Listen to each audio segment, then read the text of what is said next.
ዛሬ የምንነጋገርበት ሐሳባችን ደግሞ ስለ ፋሲካ እንዲሁም ደግሞ ትንሣኤ በዓልን በተመለከተ በዚህ ዙሪያ ሐሳቦችን እያነሳን እንነጋገራለን። ፋሲካ ካሉት መጽሐፍ ቅዱሳዊ ትልቅ በዓላቶች ውስጥ ትልቁ በዓል ብቻ ሳይሆን ዋነኛው የአውደ ዓመቶች ሁሉ መሪ በዓል ነው ፋሲካ። የእስራኤል ካሌንደር እና የኢትዮጵያውያን ካሌንደር ኦልሞስት ማች ያደርጋል። ሮሻሽና ይላሉ መስከረም በእነሱ ሮሻሽና መስከረም ላይ እንቁጣጣሽ የምናከብርበት ያ ካሌንደር ነው። ስለዚህ ዓመታቸው የሚጀምረው በእንቁጣጣሽ ነው የሚጀምረው ወይንም በመስከረም ነው የሚጀምረው። መስከረም የእስራኤል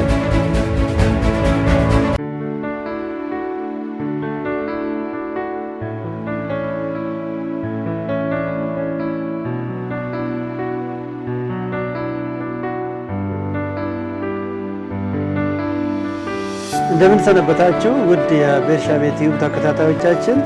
ዛሬ እንደገና ከወንድሜ ደምስ ጋር ወደ እናንተ ሀሳብ ይዘን መጥተናል።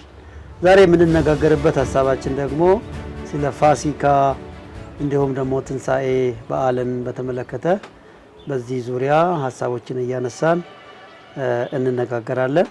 እናንተም ደግሞ ይህንን ቪዲዮ ሼር እንትኑን ደግሞ ሊንኩን ኮፒ በማድረግ ለሌሎች እንዲደርስ እንድታደርጉ በጌታ ፍቅር ለመጠየቅ እንፈልጋለን። ደምስ እንዴት ነህ? ሰላም ነው። እንዴት ነው? እግዚአብሔር ይመስገን ሁሉ ሰላም ነው። ሁሉ ሰላም ነው። እስቲ እንግዲህ የፋሲካ በዓልም እየመጣ ነው፣ ትንሣኤም ደግሞ እየመጣ ነው። በተለምዶ እንግዲህ የፋሲካ የትንሣኤ በዓላት እናከብራለን። አሁንም ደግሞ ያው ለማክበር እየተዘጋጀን ነው ያለ ነው። ፋሲካ ትንሣኤ ላንተ ምንድን ነው? አመሰግናለሁ። ያው ፋሲካ ካሉት መጽሐፍ ቅዱሳዊ ትልቅ በዓላቶች ውስጥ ትልቁ በዓል ብቻ ሳይሆን ዋነኛው የአውደ ዓመቶች ሁሉ መሪ በዓል ነው ፋሲካ። ፋሲካ ከጥሬ ቃሉ ስንነሳ ያው ፓስኦቨር ወይንም ደግሞ ፓስካል መታለፍ ከሚለው የመጣ ነው። እስራኤላውያን በግብጽ ባርነት ለ400 ምናምን ዓመት ተያዙበት ጊዜ አምላክ እነሱን ለማስለቀቅ ከግብጽ ባርነት ለማውጣት የግብጽንና የፈርዖንን በኩር ከሰው እስከ እንስሳ የመታበት በዓል ነው። ስለዚህ ከግብጽ ባርነት ከአማልክቶቻቸው ከነገስታቶቻቸው ጭቆና የተላቀቁበት አምላክም የማዳን ጉልበቱን በእስራኤል ላይ እነኛን 10 መቅሰፍቶች በግብጽ ምድር ላይ አምጥቶ ነበር። በ10ቱ መቅሰፍቶች አለቅም ብሎ በዚህኛው ነው በፋሲካ ነው የለቀቀው ሂዱ ብሎ ያለው። ስለዚህ ፋሲካ መታለፍ ወይንም ደግሞ የሞት መልአክ እየሄደ በኩሩን የእንስሳውንም የሰውንም በኩር ሲገል ያ ደሙ በመቃናቸው ላይ የተመታውን ቤት የሚያልፍበት በዓል ነው። ይህ በዓል ደግሞ ያው ብሉይ ኪዳን እንደምናውቀው ጥላ ነው፣ ለአዲስ ኪዳን ጥላ ነው። ኢየሱስ ክርስቶስን ለመጀመሪያ ጊዜ ለዓለም ያስተዋወቀው ሰው መጥምቁ ዮሐንስ ነው። ዮሐንስ ወንጌል ላይ እንደምናየው እና ምን ብሎ ነው ያለው?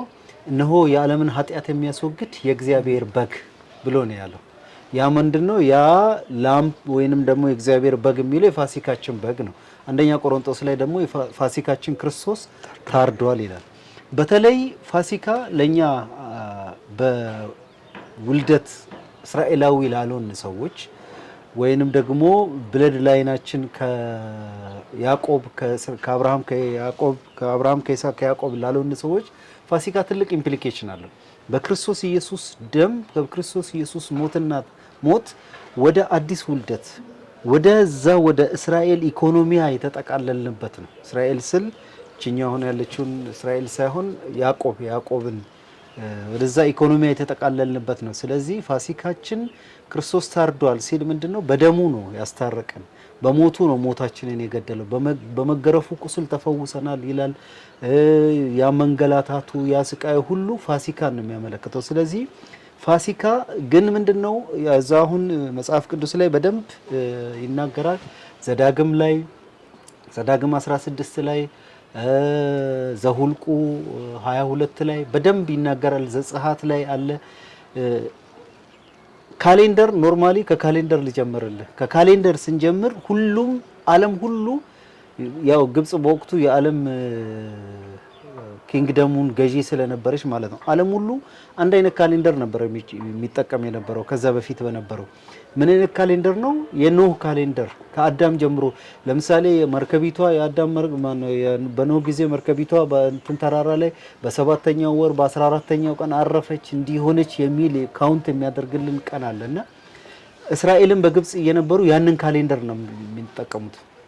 የእስራኤል ካሌንደርና የኢትዮጵያውያን ካሌንደር ኦልሞስት ማች ያደርጋል። ሮሻሽና ይላሉ መስከረም ለነሱ ሮሻሽና መስከረም ላይ እንቁጣጣሽ የምናከብርበት ያ ካሌንደር ነው። ስለዚህ አመታቸው የሚጀምረው በእንቁጣጣሽ ነው የሚጀምረው ወይንም በመስከረም ነው የሚጀምረው። መስከረም የእስራኤልም ተመሳሳይ ነው። ስለዚህ በዛ ይጀምርና ይሄ የኢትዮጵያ ላይ ይሄ መስቀል የሚባለው በዓላቶች አሉ አይደለ? ብሔር ብሔረሰቦች የሚያከብሩ ያ ወቅትና የእስራኤል ካሌንደር የግብጽ ካሌንደር ያኔ ነው የዘመን መለወጫቸው። ኦልሞስት ኢንተርናሽናል ያ ከኖህ የመጣ ነው። የኖህ ካሌንደር ከኖህ ጊዜ ጀምሮ የመጣ ነው እና ግን ምን ይሆናል መሰለ በዚህ በፋሲካ ጊዜ ከግብጽ በሚወጡበት ጊዜ በ7ኛው ወር ነው የወጡት። አምላክ ምን ይላቸዋል? ዘጸአት ላይ ስናነብ ዘጸአት 16 ላይ ይህ ወር ለእናንተ የአመቱ መጀመሪያ ይሁናችሁ። ይሄ ኒሳን ወይንም ደግሞ ሀቢብ የሚባለው ወር ማለት ነው። ያ ማለት ምንድነው? ማርች አካባቢ ማርችና ያው ሙን ካሌንደር ይጠቀሙ ስለነበረ ማርችና ኤፕሪል አካባቢ ነው የሚውለው። 14 ደግሞ ማለት የወሩ መጀመሪያ ይሁናችሁ ይልና ያ የወሩ መጀመሪያ ከሆነ ሀቢብ ወይንም ኒሳን የሚባለው የወጡት በ14 ያ ደም እልቂት በእኛ ስንት ማለት ነው? እንግዲህ በእኛ ማለት ቫሪ ያደርጋል። ሚያዚያ የካቲት መጨረሻና ሚያዚያ አካባቢ ነው እና ይህ ወር ሀቢብ ወይንም ደግሞ ማርች የምንለው ወር ወይ ያው እንደ ፈረንጆቹ መሀል ላይ ስለሚውል ማለት ነው። ይህ ወር የአመቱ መጀመሪያ ይሁናችሁ አላቸው። ያ በ14 ከወጡ በኋላ ነው ይህ ወር መጀመሪያ ይሁናችሁ ባክዴት አድርጎ ያንን ወር ማለት ነው ሀቢብ ወርን። ስለዚህ እስራኤል ስንት ካሌንደር አለው ማለት ነው? 2 ካሌንደር አለው። የፊዚካል ካሌንደር አለው በመስከረም የሚጀምር ገቨርንመንቱ የሚጠቀመው። ሪሊጂየስ ካሌንደር ደግሞ አለ ከግብጽ የወጡበት የፋሲካ የዋለበት። ስለዚህ ፋሲካ መቼ ነው? ኒሳን 14 ነው። መጽሐፍ ቅዱስ ላይ አለ ቃል በቃል ማለት ነው። ኒሳን 14 ወይንም ሀቢብ 14 ላይ ይውላል። እና አሁን ጥያቄው ምንድነው? አንደኛ የጠየቀኝ ጥያቄ ፋሲካና ምንድነው? አንዱን ጥያቄ አሁን አመጣህብኝ። ስለዚህ አሁን በኢትዮጵያ በክርስትናው እምነት ተከታዮች ዘንድ እንዲሁም ደግሞ በተለይ በኦርቶዶክስ እምነት ተከታዮች ዘንድ የሚከበረው ፋሲካ ስቅለቱ አርብ ነው። ትንሳኤው ደግሞ እሁድ ነው። እሱ ብቻ አይደለም፣ በየአመቱ አርብ እና እሁድ ነው የሚውለው። እስቲ አሁን ካልከው ጋር አገናኝልኝ። እንትኑ ምንድነው መሰለ ታሪካዊ ዳራውን ወደ ታሪካዊ ዳራ ስንመጣ እስራኤላውያን ፋሲካን ያከብራሉ በ14 ሁሌ ማለት ነው። እና በስደትም በ70 ኤዲ ኢየሩሳሌም ከፈረሰች በኋላ ዲያስፖራው ዲስፐርስድ ሆኖ በየሀገሩ በሄዱበት ያከብሩ ነበር። ይሄ የክርስትናው ዓለም ደግሞ ለእስራኤላውያን ስር ነቀል ጥላቻ ነበራቸው። በሄዱበት ኮንስታንቲኖፕል ይሄ የሮምም ገቨርንመንቱም ካቶሊክም ሃይማኖቶቹ ሁሉ በአንድነትም እያሉ በጣም ስር ነቀል ጥላቻ ስለነበረባቸው ኢቭን ምን ያላሉ የሰው ስጋ ይበላሉ፣ የሰው ደም ይጠጣሉ እያሉ አይሁዶችን ያጥላሉ ነበርና ምን ሆነ መሰለ ስብሰባ ተሰብስቦ ጉባኤ ተሰብስቦ የክርስትና ፋሲካ ከአይሁዶች ጋር እንዳይውል የሚል ቅመማ ተቀመመ። ቀመር ወጣለት። ለምንድነው? ለሴሚቲክ ጥላቻ ለአይሁዶች ካለ ጥላቻ የተነሳ ነው። መሰረታዊ እንትኑ እስከ 14ኛው ክፍለ ዘመን ይከበር ነበር። በኒሳን 14 ነው የሚከበረው። አሁን በዚህ ሳምንት ነው የሚያከብሩት እነሱ። እንግዲህ ሌላኛው የክርስቲያን ወርልድ ከዛ ቀመሩ ግን ምን ይሆናል መሰለ? ቀመሩ እዛ ላይ ይውልባቸዋል። አሁን ዝም ብሎ ከለቀቀው ለምሳሌ እንበልና ኢየሱስ ክርስቶስ ልደትን እንሰደው፣ የገናን እንሰደው። የተወለደበት ጊዜ የካቲት ማነው? ታህሳስ 9 ነው። ታህሳስ 9 ሰኞ ሊውል ይችላል፣ ማክሰኞ ሊውል ይችላል፣ ሮብ ሊውል ይችላል፣ ሐሙስ ሊውል ይችላል፣ ዓርብ ከሰባቱ ቀን አንዱ ቀን ሊውል ይችላል። ይሄ ኖርማል ነው። የኔም ያንተም በርዝ ልደትም የትኛውም ኢቨንቶች እንደዛ ሊሆኑ ይችላሉ። እንቁጣጣሽንም ብንወስድ የትኛውም አውደ ዓመቶች ብንወስድ ቀኑ ፋሲካ ላይ ግን ስንመጣ ሁሌ አርብ ላይ ታሰረ። ለምን ምንድነው ጥያቄ ነው። ኒሳን 14 ከሆነ ኢየሱስ ክርስቶስ ፋሲካችን ክርስቶስ ታርዷል ከተባለ ህግን መፈጸም ካለበት ከህግ ሳይፈጸም አንዳች ንቅጧ እንኳን ማለፍ ከሌለበት በእርግጠኝነት መጽሐፍ ቅዱሳዊ ነው የተሰቀለው የፋሲካ ቀን ነው። መጽሐፉ ላይ ሄደን ስናይ የመዘጋጀት ቀን ነበርና አስክሬናቸው እንትናቸው አካላቸው በእንትን ላይ እንዳይውል ቶሎ ወስደው ቀበሩት ምናምን ሩጫ ላይ ነበሩ በወቅቱ። ያ የመዘጋጀት ቀን ምንድነው? ያ እርድ ቀን ነው። ኦሬዲ ለመዘጋጀት እርድ ምሽት ነው እርዱ የሚደረገው በሃውስሆልድ ደረጃ ፋሲካ። ያ ፕሮግራም ስለነበረባቸው ሩጫ ላይ ነበሩና አርብ ላይ መዋሉ አርብ ላይ ነው አርብ ላይ አይደለም ስቅለት፣ እሱ ሌላ ኢሹ ነው። እሱም ራሱ ኮንትሮቨርሻል ስለሆነ ማለት ነው። ግን ዞሮ ዞሮ ምንድነው መጽሐፉ ሲደነግግ 7 በዓላቶች ናቸው። የቂጣ በዓላቶች አሉ ከፋሲካ ውጪ። ይሄ እርሾ ያልገባበት ቂጣ የሚበላበት ፊስት ኦፍ ዘ ፈርስት ፍሩት የሚባል አሁን ፊስት ኦፍ ዘ ፈርስት ፍሩት ምን ይላል? እዚሁ ነምበር ላይ ሄደን ማነው ዘሁልቁ ላይ ሄደ ስናነብ ፋሲካ ኒሳን 14 የትኛውም ቀን ይዋል። ለምሳሌ ሰኞ ይዋል ወይንም ማክሰኞ ይዋል ወይንም ሮብ ይዋል። ወይ ፋሲካ ማለት የእርድ ቀን ማለት ነው። እንግዲህ ሰኞ ይዋል ሮብ ይዋል የትኛውም ቀን ቢውል ያ ፋሲካ የዋለበት ሳምንት ላይ የሚመጣው የመጀመሪያው እሁድ ፊስት ኦፍ ዘ ፈርስት ፍሩት ይባላል። አሁን ፊስት ኦፍ ዘ ፈርስት ፍሩት ደግሞ ኢየሱስ ክርስቶስ ከሙታን በመነሳት ምን ሆነ ነው የሚለው በኩር ሆነ። ገብቶሃል? ያ ቀመሩ ከኢየሱስ ክርስቶስ ከሚያደርገው እንትን ጋር ኦልሬዲ ሊንክድ ነው። ስለዚህ በምንም አይነት ካልኩሌሽን ትንሳኤ ከእሁድ ውጪ መሆን አይችልም። ኦኬ፣ ትንሳኤ ከእሁድ ውጪ መሆን አይችልም። ለምንድን ነው ትንሳኤ ከእሁድ ውጪ መሆን የማይችለው? ፋሲካ በሚውልበት ኒሳን 14 በሚውልበት ሳምንት ለምሳሌ ቅዳሜ ኒሳን 14 ቢውል የሚመጣው እሁድ መቼ ነው? ዘ ኔክስት ዴይ ፊስት ኦፍ ዘ ፈርስት ፍሩት ነው የሚሆነው። ኦኬ፣ እሁድ ከዋለ ዘ ካሚንግ እሁድ ፊስት ኦፍ ዘ ፈርስት ፍሩት ነው የሚሆነው። ሰኞ ከዋለ ፊስት ኦፍ ዘ ፈርስት ፍሩት ዘ ካሚንግ እሁድ ነው የሚለው። ስለዚህ ቃል በቃል ተደንግጓል። ዘ ነምበር ዘ ሁልቁ ላይ ሄደ ማንበብ ይቻላል። ዘዳግም ላይ ሄዶ ማንበብ ይቻላል። ስለዚህ ትንሳኤ ባይሁ ኮርኩሮ በምንም አይነት ካልኩሌሽን ምክንያቱም ካሉት በዓላቶቹ አንዱ ስለሆነ ኒሳን 14 በሚውልበት የመጀመሪያው እሁድ ያ እሁድ ፊስት ኦፍ ዘ ፈርስት። ስለዚህ ኢየሱስ ክርስቶስ ከሙታን በመነሳት በኩራት ስለሆነ እሁድ ላይ ይውላል። ግን ስቅለት ወይንም ፋሲካ የግድ አርብ መዋል የለበትም። ሁሌ አርብ ላይ መታሰር የለበትም። ቀኑ ሮቴት ስለሚያደርግ ማለት ነው። ኦኬ፣ አሁን ገብቶሃል? እዛ ጋ ነው የቀመር ስህተቱ። 14 እንደውም አንድ ጽሁፍ ግልጽ እንዲሆን ፋሲካ አርብ መዋል አርብ ቀን ብቻ መዋል አልነበረበትም። ለምን? የተለያዩ ቀናትን መሆን ነበረበት። ምክንያቱም ቀመሩን የሰጠን አምላክ ኒሳን 14 የፋሲካ ቀን ነው ብሎ አስሮ ሰው አይደለም ሙሴ አይደለም ያንን ያለው አምላክ ነው ያንን ያለው በመጽሐፍ ቅዱስ ላይ። ኢየሱስ ክርስቶስ ደግሞ 1000% እርግጠኛ ነኝ የታረደልን የተሰቀለልን ያ ቀን ኒሳን 14 ነው። ኒሳን 14ቱ ሐሙስም ይዋል አርብም ይዋል በእርግጥም ትንሳኤ የሚሆነው እሁድ ቀን ይሆናል። ምክንያቱም ፊስት ኦፍ ዘ ፈርስት ፍሩት ስለሆነ ሰው ለምንድን ነው ታዲያ ፊክስ የሆነው?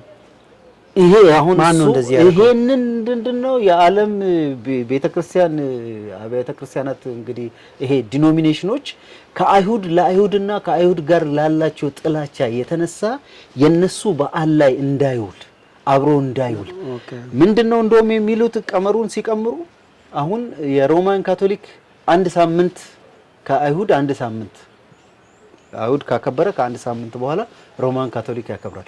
ሮማን ካቶሊክ ካስከበረ ከአንድ ሳምንት በኋላ የኦርቶዶክስ ኢስተርን ይሄ ኦርቶዶክስ ስንል ኢትዮጵያን ብቻ አይደለም አምስቱ ሶሪያ ምናምን ያከብራሉ። ያ አሁን አንድ በአንድ ነገር እንስማማ። ሮማን ካቶሊክም ይሁን ኮፕቲክም ይሁን ኢስተርን ኦርቶዶክስም ይሁን የጌታን ልደት ነው አይደል የምናከብረው? የጌታን ስቅለት ነው አይደል የምናከብረው? ለምንድን ነው አንድ ቀን የማከብሩት? ለምንድን ነው አንዱ በሌላ ቀን አንዱ በሌላ ቀን የሚያከብረው? ገብቶሃል? ኢቭን በመካከላቸው መስማማት የለም። በመካከላቸው መስማማት አለመኖሩ ችግር መኖሩን አንድ ኢንዲኬተር ነው። ነምበር 2 ልደትን የልደት የሚለው ነሐሴ ማን ነው በጃንዋሪ 7 ነው በኢትዮጵያ ታህሳስ 9 ማለት ነው። እነኛ ደግሞ ዲሴምበር 26 ምናምን ያከብራሉ። ቀኑ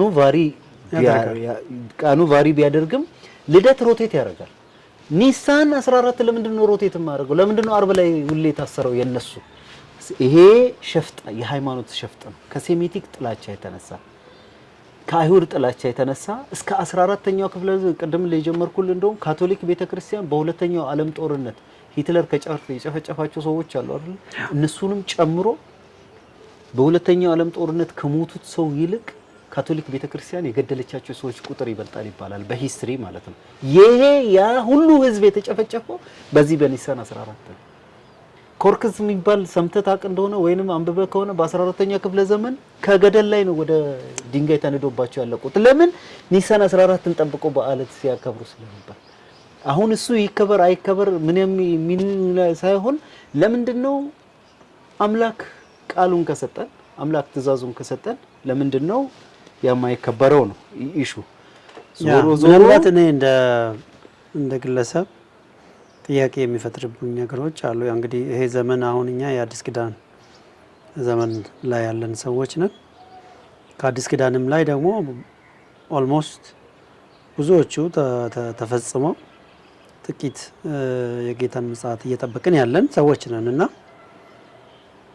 ፋሲካም አሁን ያልከው በዓላት እንዲከበሩ ድንጋጌዎች ሁሉ የተደነገጉት በብሉይ ኪዳን ከጌታ መሞት መነሳት በፊት በነበሩ ጊዜያት ነው ድንጋጌዎቹ ያሉት እና ኢየሱስ ክርስቶስ ደግሞ በብሉይ ኪዳን የነበሩትን ሕግና ነቢያትን ፈጽሟቸው አዲስ ኪዳን አዲስ ቃል ኪዳን ከሕዝቡ ጋር ገብተዋል። የአዲስ ኪዳን ሰዎች ነን። እነዛ የሕግና የነቢያቶቹ ጉዳይ ተፈጽሟል፣ አልተሻሩም፣ ተፈጽሟል፣ ተጠናቋል። ለምንድን ነው ፋሲካን ለምንድን ነው አሁን ትንሣኤን የምናከብረው? ትእዛዝስ አለ ወይ በአዲስ ኪዳን የሚል ጥያቄ ሁል ጊዜ ይፈጥርብኛል። ብዙ ጊዜ ቤተክርስቲያን ላይ የጌታን እራት መታሰቢያ አድርጉት ብሎ ቃልም ተነቦ በኢትዮጵያ ቃለ ሕይወት ለምሳሌ በየወሩ የመጀመሪያ እሁድ ይወሰዳል የጌታ እራት። እሱ ጌታ ራሱ እስከመጣ ድረስ መታሰቢያ አድርጉት ስላለ በዚህን እሱን በምታደርጉበት ጊዜ ሞቱን ትናገራላችሁ ይላልና ይሄ ግን የፋሲካ መከበር አለበት ወይ? ድንጋጌስ አለ ወይ? ምናልባት መከበሩ ደስ ይላል፣ ያው ስለ ጌታ ስለምንናገር ስለምንሰብክ፣ ግን ከዛ ያለፈ ድንጋጌ አለው? አንድ መሰረታዊ ነገር ምን አለ መሰለ፣ አንድ መሳሳት የሌለብን የጌታ እራትና ፋሲካ የተለያዩ ሴሬሞኒዎች ናቸው። ይሄ ፋሲካ ወይም ደግሞ ያ ፊስቱ ኦልሞስት ወደ 7 አይነት ፊስቶች ነው ያሉት። በዛ ፊስት ይሄ በዓል የሚለው ቃል ብዙም ስለማይመቸኝ ነው ከሌላ ጋር ሊንክ ስለሚያደርግብኝ ፌስቲቫል ወይንም ደግሞ አውደ ዓመት በአመት የሚደረግ ስለሆነ ማለት ነው። የጌታ እራት ማለት ፋሲካ አይደለም። የጌታ እራት ሊሰቀል ስላለ ፋሲካን ከዚህ በኋላ ከናንተ ጋር ስለማልበላ ኑ ራት ልብዛ ራት የትናዘጋጅልህ ነው ያሉት። የጌታ እራት ለጌታ በምድር በስጋ እያለ የብሉይ ኪዳን ማብቂያ ነው። የአዲስ ኪዳን መጀመሪያው የጌታ መታረድ ነው አይደል? ግን መታሰቢያ ያድርጉት አለ። አዎ የጌታ እራት መታሰቢያ ነው። ይሄ እንኩ ብሉ ስለሚፈስ ይሄኛው ይሄም እኮ መታሰቢያ ነገር ነው። መታሰቢያ ነው መደረጉ። እኔ ለምሳሌ ቢደረግ ችግር የለውም ከሚሉት ትእዛዝ አይደለም፣ አዲስ ኪዳን ትእዛዝ አይደለም። ግን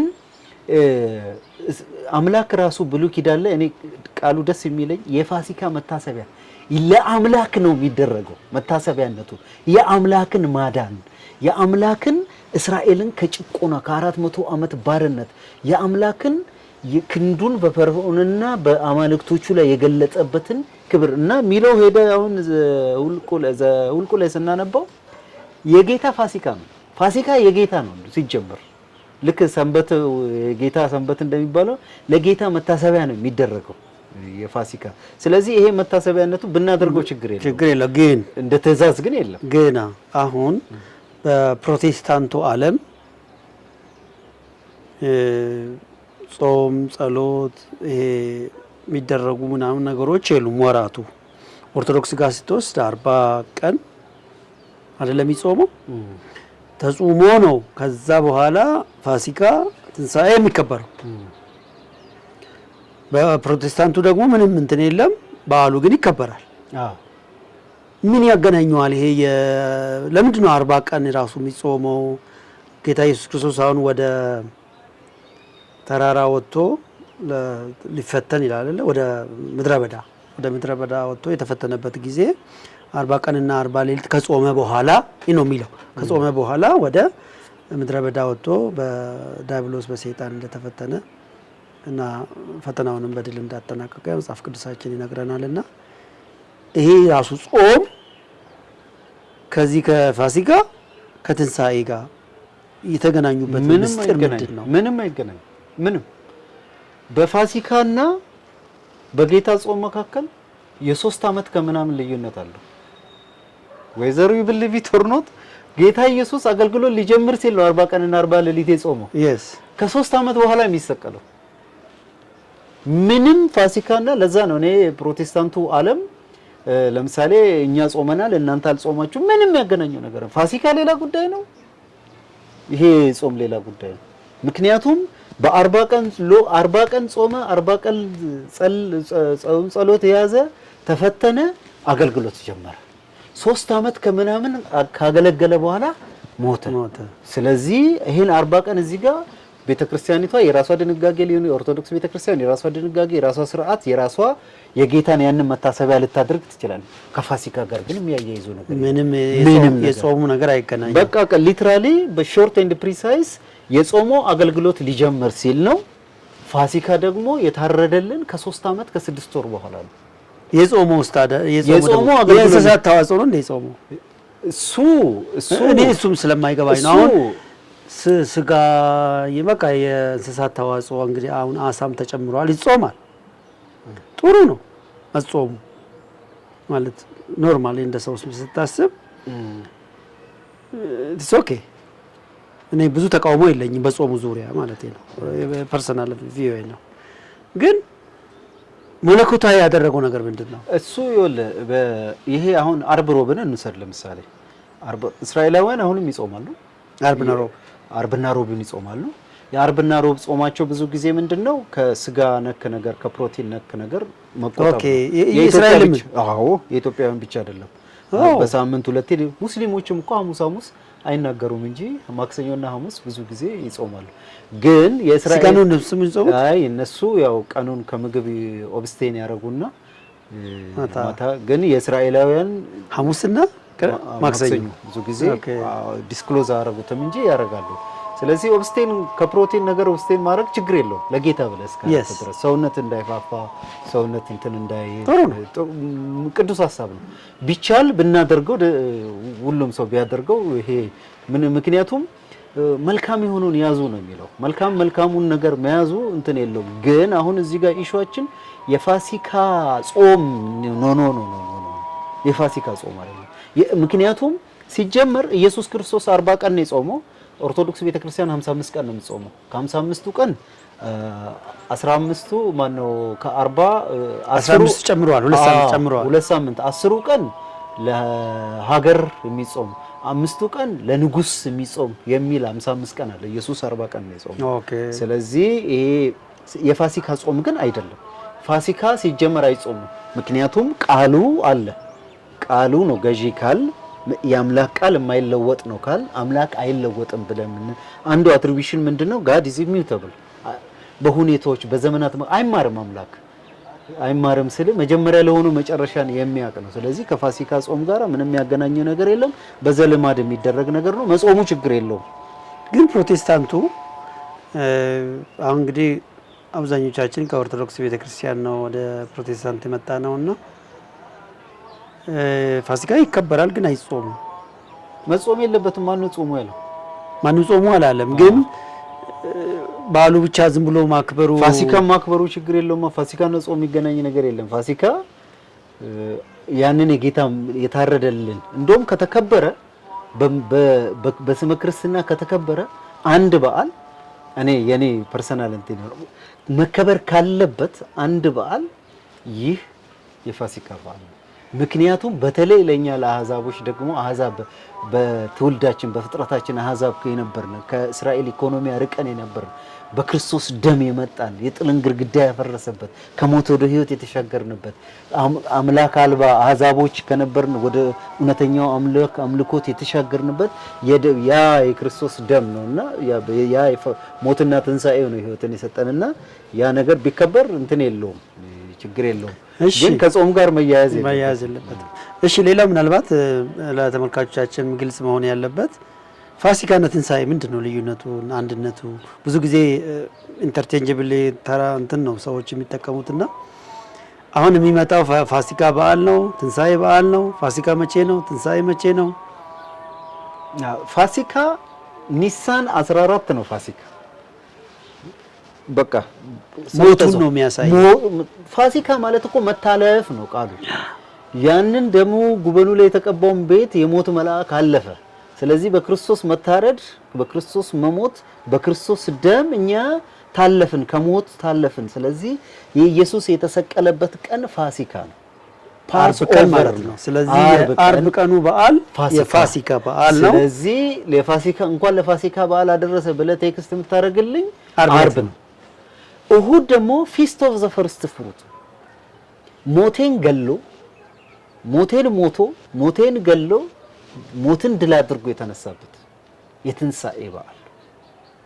ስለዚህ እሁድ ደግሞ የትንሣኤ በዓል ነው። ስለዚህ አርብ ሌላ በዓል ነው፣ እሁድ ሌላ በዓል።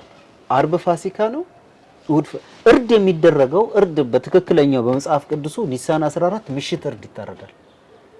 ፀሐይ ስትገባ 12 ሰዓት መጽሐፍ ቅዱስ አርብ ዕለት ማለት አርብ ዕለት ነው። ኦኬ ፋሲካ ነው። መታሰቢያ ነውር የሌለበትን በግ ግን አሁን የሚደረገው እሁድ ነው። አርብ ይታረድ እሱ ይሄ ከጾሙ ጋር ምናምን ተያይዞ ነው።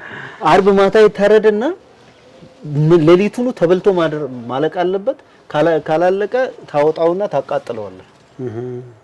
በሁለተኛ እርድ በሃውስሆልድ ሌቭል ነው። የዛን ቀን የፋሲካ ቀን አባወራው የቤቱ ካህን ነው የሚሆነው። እርዱ በቤት ምክንያቱም የብሉይ ኪዳኑን ነው ማለት እርድ። ስለዚህ አርብ ማታ ያ ፋሲካችን ክርስቶስ የታረደበት ቀን ማታ ስጋ የሚበላበት ማታ የደስታ ቀን ማታ ከግብጽ ካርነት። አሁን ግን እኮ ነው የሆነ ንፍሮ ጉልባን እሱ ሐሙስ ነው፣ ጸሎተ ሐሙስ ላይ ነው። ኦኬ ጉልባን የሚበላው ያው ሊቀበር ስለሆነ የሐዘን ምናምን እሱ ሌላ ሴሬሞኒ ነው። ከክርስትናው ጋር የሚያገናኘው ከመጽሐፍ ቅዱስ ጋር የሚያገናኘው ነገር የለም። ያው ኦርቶዶክስ ቤተክርስቲያን ሁለት ዶክትሪን ያላት ቢብሊካል እና ካልቸራል አለ። ካልቸራሉ ኦራል ሲዋረድ የመጣ ያን ትራዲሽን ነው። የቸርች ሂስትሪ እንደ ቢብሊካል ቀኖና ነው የሚከተሉት ማለት ነው። ስለዚህ እሱ ነው ምናልባት እንግዲህ ተመልካቾቻችን እንደሰማችሁት ዛሬ በፋሲካና በትንሣኤ በዓል ዙሪያ በዓል የሚለው እንደምስ ብዙ አይወደም ዓመት በዓል ዙሪያ አውደ ዓመት ዙሪያ በዓል የሚለው ነገር ስለለመደብን ነው ያወራነውን የተነጋገርነውን እንደሰማችሁት ይመስላል። ሁላችሁም እንግዲህ የፋሲካና የትንሣኤ በዓል ለኛ ለክርስቲያኖች እንዲሁም ደግሞ ለዓለም በሙሉ ጌታችን ኢየሱስ ክርስቶስ በመስቀል ላይ የሞተልን መከራን የተቀበለበት ደግሞም ከተቀበረ በኋላ በሶስተኛው ቀን ተነስቶ ስለኛ ያረገበትና በአሁኑ ሰዓት በጌታ በአብ በቀኝ ሆኖ ስለኛ የሚማለድበት ትልቅ በዓል ነው። ይህንን በዓል ሁላችንም ስናከብር ጌታ ለኛ ያደረገልንን መልካምነት ደግሞም ከሞት ወደ ሕይወት የተሻገርንበትን እያሰብን እንድናከብር በዚህ አጋጣሚ ለማሳሰብ እንወዳለን። በሌላ ቪዲዮ በሚቀጥለው እስክንገናኝ ድረስ ሰላም ሁኑ። መልካም ፋሲካ በዓል